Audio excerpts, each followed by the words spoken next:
Morning friends. আজ আর কোনো breakfast নয়, আজ আমি চলে এসেছি আদ্রা, আমার বাবার বাড়ি। তো তোমরা স্টেশনটা দেখে নাও একটু। তো আদ্রা এসে এখন হেঁটে হেঁটে আমি বাড়ির দিকে যাচ্ছি। তো সকালের ব্রেকফাস্টটা আর তোমাদের সঙ্গে শেয়ার করতে পারলাম না, তাই সকালের ব্রেকফাস্ট শেষ করেই আমি খেয়ে নিচ্ছি একটা ডিম সেদ্ধ।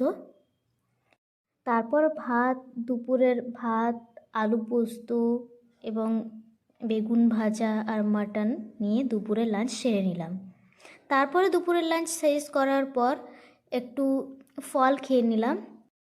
ফল খাওয়ার পর দেখো আমি রাতের জন্য বানাচ্ছিলাম একটু চিকেন কষা আর ফ্রাইড রাইস। তো চিকেন কষাটা আমি তখন রান্নাটা করছিলাম, তখনও কমপ্লিট হয়েছিল না, তো তাই তোমাদের জন্য একটু ভিডিওটা করে নিলাম। এবার আমি তো রান্নাটা কমপ্লিট করার পর আমি আমার ডিনার নিয়ে বসে পড়লাম। আর তোমাদের যদি ভিডিওটি ভালো লাগে তো like, comment, share and subscribe করে দিও।